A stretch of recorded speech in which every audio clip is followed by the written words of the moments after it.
Olá, boa noite. Boa noite. Catequese no Vaticano. Papa segue com reflexões sobre o discernimento. E diz que muitas vezes não sabemos discernir porque não nos conhecemos bem. Terceiro dia da novena de Nossa Senhora Aparecida. A devoção dos romeiros à padroeira do Brasil. E os 3 espaços do Santuário Nacional reservados à oração. Igreja celebra a memória de São Mauro e São Plácido. No Dia do Micro e Pequeno Empreendedor, conheça mais o segmento responsável por mais de 1/4 do produto interno bruto do nosso país. Na Índia, avalanche causa morte de alpinistas no Himalaia. Candidatos à presidência buscam aliados para a segunda etapa da campanha eleitoral. Novidade chega aos cinemas. A estreia do filme que conta a história de Santo Antônio Maria Claret. E um presente feito em latonagem por um padre para presentear o Papa. O Canção Nova Notícias começou.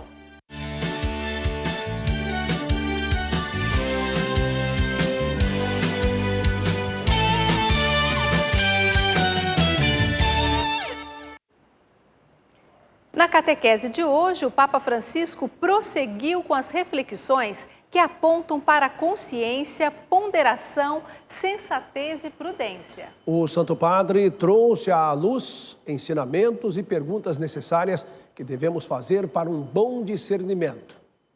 O Papa Francisco continua a explorar como tema da catequese o discernimento. O pontífice salientou: para discernir bem, além da oração tratada na semana passada, é necessário o conhecimento de si. La conoscenza di se stessi. Para o Santo Padre, o caminho para discernir envolve as faculdades humanas, como memória, intelecto, vontade e afetos. E muitas vezes não sabemos discernir porque não nos conhecemos de modo suficiente para saber o que de fato queremos. E così non sappiamo che cosa veramente vogliamo. Francisco destacou que chegar ao conhecimento de si é trabalhoso, requer a capacidade de desligar o piloto automático, tomar consciência da nossa forma de fazer as coisas e distinguir entre emoções e faculdades espirituais. Para explicar de forma simples, o Santo Padre trouxe a comparação do nosso coração aos programas de informática. Disse que para acessar informações pessoais e valiosas é necessário ter as senhas certas e palavras-chave. E assim também é na vida espiritual.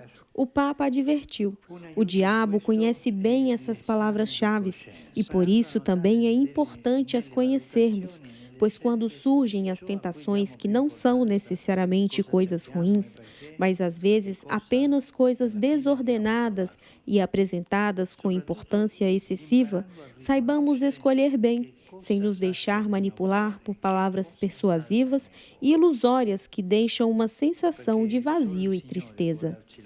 De acordo com Francisco, o exame de consciência é uma ajuda valiosa para conhecer as senhas do nosso coração, mas não aquela que fazemos quando vamos à confissão, mas o exame de consciência geral do dia. O que me aconteceu hoje? O que me fez reagir?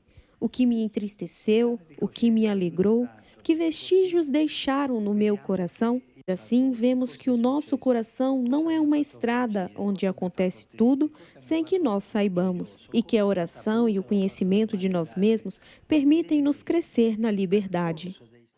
E aqui no Brasil, há uma semana da festa da padroeira, vamos falar da devoção à Nossa Senhora Aparecida, símbolo da fé que une os brasileiros.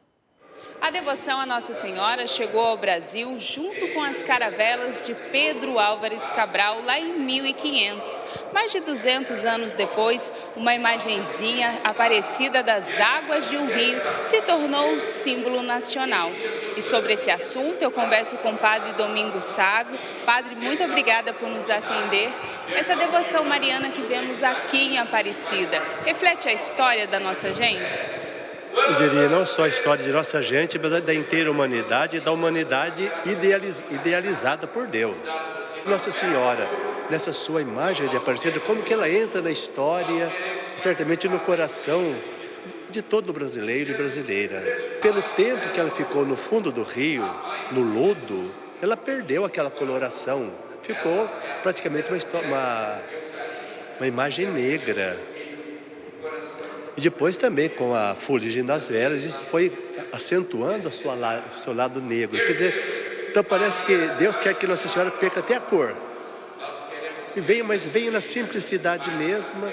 Nossa Senhora, ela se faz um total vazio de si mesma, dos seus projetos, dos seus planos, diante da proposta de Deus. Ela se faz como que ela perde tudo que ela tinha, o sonho dela, José como seu esposo, certamente pensando em muitos filhos, a sua casinha, tudo isso se acaba. Quer dizer, ela mesma se esvazia para que se enche unicamente da força de Deus. Acho que isso é a imagem de Nossa Senhora, ela lembra de modo muito forte para nós. Muito obrigada, Padre, pela entrevista. E olha, desde o encontro da imagem há 305 anos, Nossa Senhora Aparecida é homenageada em nomes de pessoas, cidades, em canções e também nas igrejas. De acordo com a CNBB, o país tem 570 paróquias em homenagem à padroeira do Brasil. De Aparecida, Elaine Santos para o Canção Nova Notícias. Obrigada, Elaine. Seguimos agora com o Rodrigo Luiz, em São Paulo. A notícia é de uma iniciativa de oração com crianças. É isso mesmo, Rodrigo? Boa noite, bem-vindo. Boa noite a você e a todos. Outubro é o mês das crianças, mês do Rosário. E veja que iniciativa bacana que conseguiu agregar oração e crianças.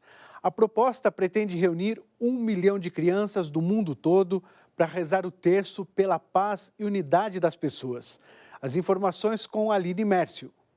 O objetivo é rezar pela paz mundial diante de cenários de guerra e de miséria profunda no mundo. A iniciativa do Terço das Crianças é da Fundação Pontifícia Ajuda a Igreja que Sofre. A página da CN na internet oferece todo o material para paróquias, creches e famílias que quiserem participar da iniciativa. A campanha recorda uma frase de São Padre Pio, que dizia: quando 1 milhão de crianças rezarem o terço, então o mundo vai mudar. A CN apoia o Terço das Crianças desde 2008. De São Paulo, Aline Mércio para o Canção Nova Notícias. Hoje a igreja celebra a memória de 2 santos discípulos de São Bento, fundador dos beneditinos, São Mauro e São Plácido. Eles foram canonizados pela missão evangelizadora e, sobretudo, pelo exemplo de obediência. A vida de Mauro e Plácido está entrelaçada desde a infância. Ainda crianças, foram entregues pelos pais a Bento de Núrcia, monge do IV século, fundador da ordem beneditina e da vida monástica no Ocidente. Mauro, ou Santo Amaro, na tradição luso-brasileira, e seu amigo Plácido eram de família de senadores italianos. Certa vez, São Bento teve uma visão de que o menino Plácido estava se afogando e pediu a Mauro para socorrê-lo, ocasião em que Mauro teria andado sobre as águas. Ele nem viu que ele tinha feito isso e depois contaram então a ele que, olha, para você salvar o seu primo, você andou sobre as águas. E aí ele disse assim: eu só fiz isso por causa da obediência. Então, com prontidão e obediência, meu mestre São Bento, foi então que eu consegui salvar o meu primo e fazendo dessa forma tão miraculosa, que andando sobre as águas. Plácido e Mauro foram verdadeiros discípulos de São Bento. Plácido foi martirizado quando iam inaugurar um mosteiro na França e Mauro faleceu anos depois. Pelo exemplo de humildade, caridade e, sobretudo, obediência, se tornaram santos. Mauro foi responsável por introduzir a vida monástica na França e é o patrono deste colégio de São Paulo. Então, São Plácido é mártir, enquanto que São Mauro não foi um grande espalhador de mosteiros, pai de muitos monges. Plácido morreu em 5 de outubro de 541 e Mauro faleceu em 15 de janeiro de 584. Mas pelo exemplo que deram juntos, a memória deles é lembrada no mesmo dia, em 5 de outubro. A grande virtude é a obediência. A gente poderia até dizer o zelo e a obediência. Com o resultado apertado no primeiro turno das eleições, os candidatos à presidência da República correm contra o tempo em busca de apoio para esta segunda etapa. Nós vamos chamar Ronaldo da Silva, em Brasília, que traz mais informações sobre esse assunto. Boa noite, Ronaldo. Olha, muito boa noite para vocês todos aí no estúdio e também para quem nos acompanha agora de casa. No primeiro turno, 15 governadores foram eleitos, dentre eles 8 se alinham a Bolsonaro. Já o ex-presidente Lula recebeu maior apoio entre os partidos. No total, 13 siglas se manifestaram a favor do candidato petista. O PDT declarou apoio ao candidato Luiz Inácio Lula da Silva. A declaração foi dada pelo presidente nacional do partido, Carlos Lupe, após uma reunião com a executiva da sigla. Logo depois, o candidato derrotado, Ciro Gomes, gravou um vídeo e disse que vai seguir a decisão do partido. Eu gravo esse vídeo para dizer que acompanho a decisão do meu partido, o PDT. Frente às circunstâncias, é a última saída. Lamento que a trilha democrática tenha se afunilado a tal ponto que reste para os brasileiros duas opções, a meu ver, insatisfatórias. O ex-presidente Fernando Henrique Cardoso também declarou voto em Lula no segundo turno. Hoje, o governador reeleito do Distrito Federal, Ibanez Rocha, declarou apoio formal ao presidente Jair Bolsonaro no segundo turno. Para que a gente consiga os votos para reeleger o presidente Jair Messias Bolsonaro. Então pode contar conosco. Essa parceria é uma parceria efetiva e nós vamos trabalhar muito para reeleger o senhor. Os governadores do Rio de Janeiro, Cláudio Castro, de Minas Gerais, Romeu Zema, de São Paulo, Rodrigo Garcia, também declararam apoio à reeleição de Jair Bolsonaro no segundo turno e participaram de live em Brasília. Bolsonaro reúne o apoio de 8 governadores reeleitos no primeiro turno.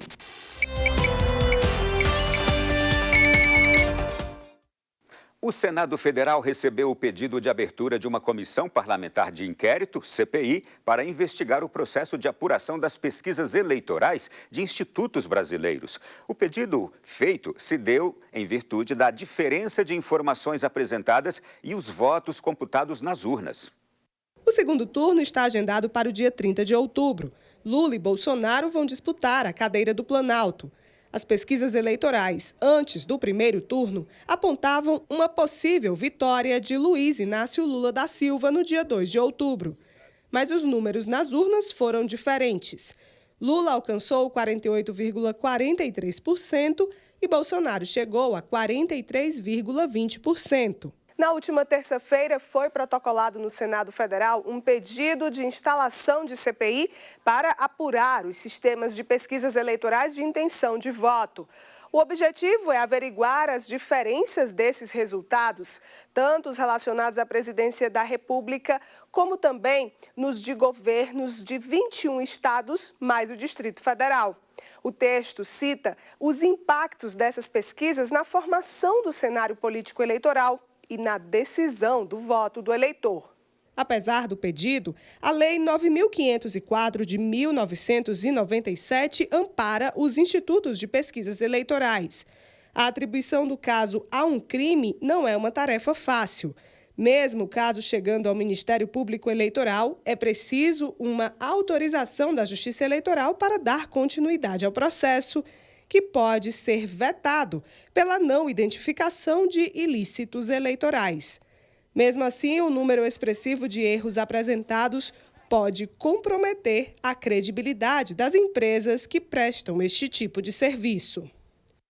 E agora uma notícia animadora. O país registrou destaque positivo na inflação entre as maiores economias do mundo, acumulando 4,4% de janeiro a agosto deste ano. O levantamento da Austin Rating revela que o indicador de preços no Brasil mostrou um bom desempenho comparado aos Estados Unidos e à Europa. O resultado está associado principalmente à queda nos preços da energia e dos combustíveis, diferente de outros países que tiveram altas consecutivas devido ao conflito entre Rússia e Ucrânia. E você sabia que hoje é Dia Nacional das Micro e Pequenas Empresas? O segmento é responsável por 99% das empresas brasileiras e beneficia cerca de 86 milhões de pessoas. Nós seguimos agora para São Paulo com o Rodrigo Luiz, que tem mais informações sobre esses números. Olá, Rodrigo. Verdade, Ronaldo da Silva, boa noite. Chama muito a atenção mesmo, vou explicar melhor. De acordo com a pesquisa Pulso dos Pequenos Negócios, feita no mês de agosto pelo SEBRAE e o IBGE, Instituto Brasileiro de Geografia e Estatística, é possível observar que as micro e pequenas empresas têm dado importante contribuição para conter a inflação. A maioria delas não tem repassado integralmente a elevação dos custos com energia, aluguel, insumos e outras despesas de operação para o preço final dos produtos ou serviço. Para se ter ideia, todos os meses, centenas de empresas são abertas no Brasil. Segundo o Ministério da Economia, só neste ano foram criados mais de 2,5 milhões de empresas.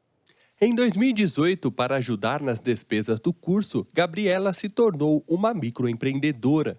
Ela começou vendendo brigadeiro, aos poucos foi crescendo e conquistando os clientes. Eu trabalhei muito a questão do marketing, principalmente na internet e no boca a boca. Meus amigos sempre iam divulgando uns para os outros, aqui no bairro também, a gente sempre falava para os vizinhos e eles foram conhecendo o meu produto e foram se interessando. Gabriela passou a vender diversos produtos. Durante a pandemia, as vendas aumentaram. O próximo passo é abrir uma loja física. A vendedora enfatizou que se tornar MEI foi um importante passo. Algumas burocracias de você abrir o MEI, abrir um CNPJ, você pagar os impostos tudo certinho, todo mês. Então é sempre bom a gente estar dando uma fuçada na internet para poder estar aprendendo e deixar todas as contas pagas certinho do MEI, porque é isso que dá a nossa garantia de que a gente realmente está trabalhando, né? Nos primeiros 4 meses deste ano, as micro e pequenas empresas foram responsáveis por mais de 60% dos empregos e mais de 1/4 do produto interno bruto. Além disso, quase metade dos microempreendedores individuais são mulheres. É que as pessoas transformam-se em empreendedoras do seu próprio futuro, né? Então pega o seu destino, ao invés de trabalharem, né, para uma empresa, né, e receberem um salário no final do mês, que não tem nada de errado quanto a isso, né? Mas a pessoa, com inovação, ela tende a empreender, buscar novas formas de fazer negócio. Isso é ótimo, né? De maio a agosto, o MEI foi responsável por 58% dos negócios ativos no país, além de representar 76% das empresas. Segundo o professor, se regularizar tem inúmeros benefícios. Vamos focar no MEI, né? No microempreendedor individual, que é um grande número, né? Esse daí, desses R$ 66,60 que você paga, R$ 60,60 vai para a sua aposentadoria. Ou seja, vai para o INSS fazer um bolo que, a partir que você adquirir as condições lá no futuro, você pode se aposentar. Se você faz aquilo que você gosta, eu acredito que você tem que ser persistente naquilo. Se você faz com amor, toda a retribuição vem. São essas nossas informações daqui do estúdio na Vila Mariana, em São Paulo. Amanhã cedo, nossas equipes trazem as principais notícias da manhã, às 9h30, logo depois do programa Sorrindo para a Vida. Boa noite a todos vocês. Boa noite, Rodrigo. Muito obrigado. Até amanhã. E uma informação complementar às informações de Brasília é que a candidata à presidência da República no primeiro turno, Simone Tebet, terceira colocada, declarou no final da tarde o seu apoio neste segundo turno ao ex-presidente Luiz Inácio Lula da Silva. Estamos de volta e antes, Yara, de irmos para a previsão do tempo, nós vamos ver uma notícia sobre um grupo de alpinistas que foi atingido por uma avalanche no Himalaia indiano. Pelo menos 10 pessoas morreram e mais de 20 ainda estão desaparecidas. A neve despencou no meio da manhã desta terça-feira. O sobrevoo no local revela a dificuldade das equipes em resgatar o grupo. 34 alunos de alpinismo e 7 instrutores foram atingidos pela avalanche. 14 deles foram resgatados com vida e estão hospitalizados. O incidente foi a 17 mil pés acima do nível do mar e o acampamento está a 13 mil pés. 20 estão desaparecidos. O Himalaia reúne a mais alta cadeia montanhosa do mundo. A cordilheira está situada em 5 países. E é nesta região do planeta que muitos alpinistas se aventuram em busca de marcas pessoais no esporte. Estamos tentando identificar um local de pouso avançado mais próximo, onde a avalanche atingiu. Poderemos pousar nossos helicópteros lá e acelerar as operações de resgate. Em 2021, pelo menos 8 pessoas morreram e 384 foram resgatadas depois de uma avalanche na região montanhosa. Olha, parece que o tempo instável vai se estender por mais alguns dias no centro-sul do Brasil. É isso mesmo? Yara Naires, explica para nós. Boa noite. Boa noite, Reinaldo, Adriana e a todos que acompanham nossa programação. Olha, Reinaldo, para quem estava pensando que o tempo ia melhorar, não se engane. Tchau, Áreas de Yara. instabilidade se formaram no Paraguai devido a um sistema de baixa pressão estacionado na região. Nesta quinta-feira, este sistema começa a se deslocar para o sul do Brasil, em direção ao Oceano Atlântico, o que favorece a formação de uma frente fria e um ciclone extratropical. Dessa forma, os estados do sul, aqui no sudeste e no centro-oeste, teremos um dia com maior circulação de ventos, chuva forte e temperaturas mais baixas. Temporais por essas áreas dos estados do sul, em Mato Grosso do Sul e em São Paulo. Vamos conferir algumas temperaturas nas capitais. No sul, as máximas não passam dos 22 graus. Na capital paulista, amanhã mais fresca, com mínima de 16 graus. E durante todo o dia não passa dos 29 graus. E em Campo Grande, as temperaturas variam entre os 23 e 30 graus, com ventos de até 19 quilômetros por hora. Nas regiões norte e nordeste não haverá muita mudança. Tempo seco e quente no interior do território nordestino, em Tocantins, no Pará e no Amapá. Reinaldo, Adriana, essas são as informações de hoje. Até amanhã. Amanhã, Yara. E a chegada da adolescência altera o comportamento que nem sempre o jovem está preparado para encarar. Nos últimos 2 anos e meio, os adolescentes tiveram um desafio a mais, a experiência com as limitações da pandemia, que acabou isolando a todos. Com certeza, e por esse motivo, ao voltar à rotina, o acompanhamento psicológico pode ajudar bastante no desenvolvimento sadio dos jovens. De uma forma geral, a fase da adolescência proporciona mudanças, transformações de humor, desejo de aprovação social. São alguns dos desafios. Nesse grupo de jovens de uma escola de Sergipe, todos relatam que o conflito com os pais também é comum nesse período. Na minha casa, um exemplo, foi que eu ficava muito no quarto. E os meus pais lá querendo interagir comigo e eu sem saber como é que fazia isso. Mudou tudo. Mudou o jeito de se relacionar, a rotina, até o jeito de fazer amizade mudou hoje em dia. Você fazer amizade não é que nem antes. Essa geração, para amadurecer, sofreu um pouco mais. E outro detalhe, quando começou a pandemia, todos aqui eram ainda criança, com exceção aqui do Taniel, que já tinha aí mais ou menos uns 15 anos, mas todos aqui eram crianças.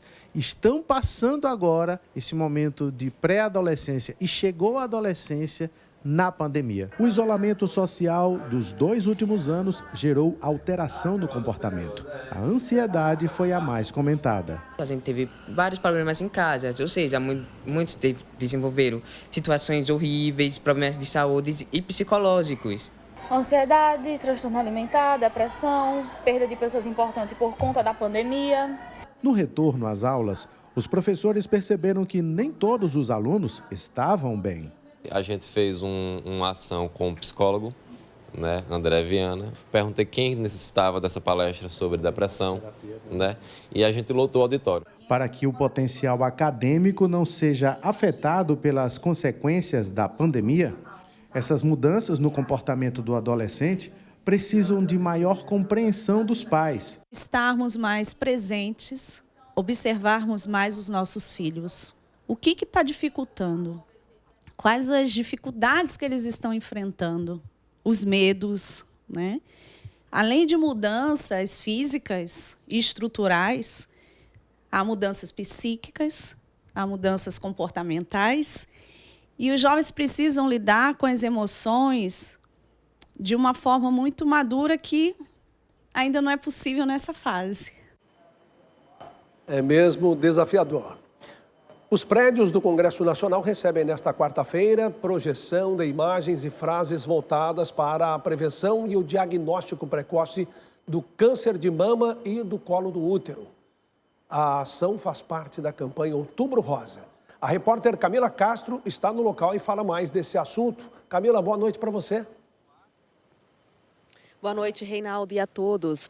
A projeção no prédio aqui do Congresso Nacional está começando. Daqui a pouquinho já vai estar todo cor-de-rosa. A iluminação especial e as frases são para alertar a importância da prevenção e o diagnóstico precoce do câncer de mama. A ação também faz parte do Outubro Rosa. Olha, segundo dados do Instituto Nacional de Câncer, o câncer de mama é o que mais afeta as mulheres em todo o país. Este ano foram registrados mais de 66 mil casos da doença, que é responsável pelo maior número de mortes entre as mulheres, infelizmente. O câncer de mama tem 95% de chance de cura, por isso fazer exames pelo menos uma vez por ano é fundamental. Além disso, hábitos saudáveis, como atividade física e boa alimentação, diminuem muito os fatores de risco. Eu volto com vocês, uma excelente noite. O dia de Nossa Senhora Aparecida está chegando e milhares de peregrinos vivem a expectativa para homenagear e entregar à padroeira do Brasil seus pedidos de oração. Pois é, nesta reportagem nós vamos conhecer 3 espaços de oração para os romeiros no Santuário Nacional. A Capela das Velas no Santuário Nacional é o espaço onde romeiros unem prece e agradecimento. Clarice e João vieram pela primeira vez, pedem pela saúde do neto e agradecem a oportunidade de visitar um local tão especial. Viemos de coração puro agradecer a mãe. E eu tinha um sonho já de conhecer aqui o santuário. E eu sempre tive um sonho de vir aqui. Localizada à esquerda da Porta Santa, a capela foi construída na década de 70. A estrutura e organização surpreendem. A gente se sente acolhido, né? E aqui dentro é um sonho, né? A gente se sente como se, sei lá, se estivesse entrando no céu.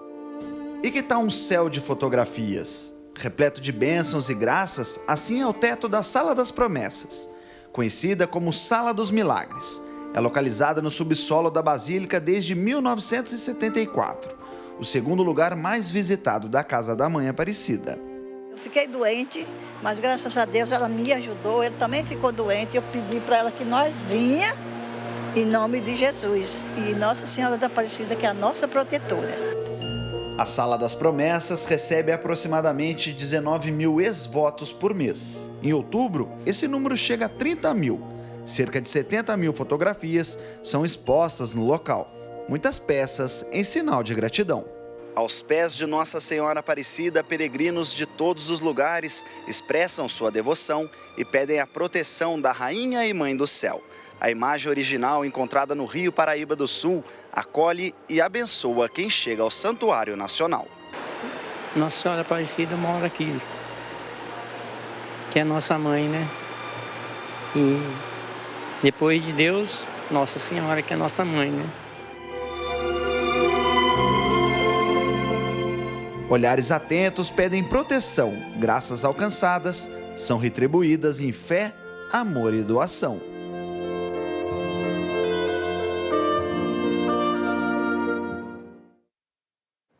E aqui na Canção Nova falamos do Santuário do Pai das Misericórdias, que recebe milhares de pessoas toda semana. É um lugar de oração, meditação e celebração da Palavra de Deus e da Eucaristia. Para manter o santuário e todas as demais obras realizadas pela Canção Nova e seguir com a evangelização, nós contamos com a ajuda generosa de sócios, amigos e benfeitores. Estamos com 15% da nossa meta na campanha desse mês de outubro. Acesse clube.cançãonova.com, nós estamos com 10%. Acesse clube.cançãonova.com, seja Canção Nova com a gente. Obrigada por seu comprometimento e fidelidade. E para quem gosta de um bom filme, como eu, amanhã chega às telonas a história de Santo Antônio Maria Claret. Um apóstolo incansável dos tempos modernos. Assim foi definido pelo Papa Pio XI, o padre espanhol Antônio Maria Claret, fundador da Congregação dos Missionários e Missionárias Claretianos. A definição poderá ser compreendida por quem assistir o filme O Santo de Todos, Vida e Missão de Santo Antônio Maria Claret, que chega amanhã aos cinemas. Baseado em fatos reais, o longa retrata a trajetória do jesuíta. Que hagam boquetes e roubem, porque allá onde está vuestro tesouro. O filme tem direção do espanhol Pablo Moreno, que conversou com a nossa equipe sobre a produção. Bueno, realmente contamos prácticamente toda su vida, desde su infancia hasta su muerte. Y nos valemos de una trama auxiliar que es la de un intelectual español, Azorín, es periodista y escritor, que de alguna manera descubrió en los años 30 algumas situações da vida de Claré, tanto em Cuba quanto com a rainha, existem várias mentiras. Vão falar que o Claré ele foi apolítico, ou até mesmo, sei lá, de uma posição contra a igreja em Cuba. Há, inclusive, dizer na história da Espanha que muitas vezes, até muitos lugares da Espanha acredita isso, que o Claré tinha um caso amoroso com a rainha, que era mentira. Junto com as investigações de Azorín, o público vai descobrir pensamentos e fatos da vida de Claré. Momentos de sua história que ficaram distorcidos por quase 60 anos serão esclarecidos. Então é muito bonito ver a evolução, porque conta um pouco da questão de Cuba, do que foi que realmente o Claré fez com as pessoas em Cuba, e como ele influenciou positivamente Isabel, a rainha da Espanha. Sí, todo hechos reales. Azorín no es claretiano, ni era religioso, era ateo, entonces no era una persona que pueda ser susceptible de tener intereses en este tema. Por meio da sétima arte, o espectador vai conhecer não apenas a história do santo, vai perceber que seus ensinamentos continuam atuais, mesmo depois de 1 século e meio da sua morte. Muitas vezes nós, como seres humanos, quando abraçamos o caminho da santidade, nós temos uma grande escala de perseguição contra nós. Só que a gente tem que ser igual Claré, não desistir. No interior de São Paulo, um padre confeccionou uma capela de presente para o Papa Francisco. A técnica empregada é a da latonagem com imagens de São Francisco, Imaculada Conceição e São José. E você sabe o que é isso? Veja na reportagem de Emerson Tersigni e Genilson Passetti. Latonagem, técnica que utiliza alumínio para fazer desenhos. A arte impressiona e, como um bom ícone, comunica em silêncio o belo de Deus e dos santos. Seja inspirado em moldes ou à mão livre, tudo ganha forma, como a Sagrada Família, Santa Teresinha, São Miguel Arcanjo e Padre Pio. Dom para poucos. Eu gosto muito de artesanato e eu me encontrei, e ao mesmo tempo é uma terapia. Terapia, oração, posso dizer que cada capelinha, cada trabalho feito é um retiro. Imagine uma arte feita por você chegar às mãos do Papa Francisco. Isso aconteceu com o Padre Tiquinho. Ele ficou responsável por confeccionar uma capela que foi entregue pelo bispo diocesano na última visita a Dilímina. Um grande presente para o pontífice e para a diocese de Taubaté. Na última reunião do clero da nossa diocese, o Dom Wilson pediu para os padres darem opinião de sugestões de presente para ele levar na visita de Límina. O bispo, numa segunda-feira, mandou mensagem: estou indo aí para a gente ver se consegue fazer alguma coisa. Todo o processo deu certo. Tríptico é o nome que se dá à capelinha com as portas. Nele estão as imagens de latonagem de São Francisco, padroeiro da diocese, Imaculada Conceição e São José. Na parte inferior, o lema papal e nas portas, as bandeiras do Brasil e do Vaticano. Cada peça que eu faço rezando, e cada peça tem algo particular. Eu apenas executei e o presente foi da diocese de Taubaté, pelas mãos de nosso bispo, ao Papa Francisco. Se nós católicos lêssemos mais a vida dos santos, principalmente dos mártires, nós iríamos dar mais valor àquilo que nós temos. Então é uma maneira também de estar evangelizando e de formar as pessoas, né? De ajudar na formação.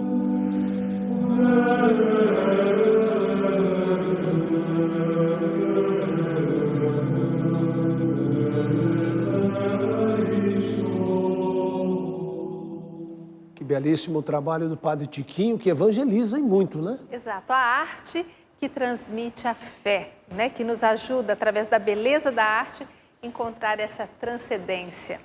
E pelo nosso Instagram, você também fica informado com notícias do Papa e da Igreja no Brasil e no mundo também. Siga-nos, curta, compartilhe, @CN Notícias. Assista daqui a pouco às 8 horas a transmissão da Santa Missa do Clube da Evangelização no Santuário do Pai das Misericórdias. Boa noite e paz para você.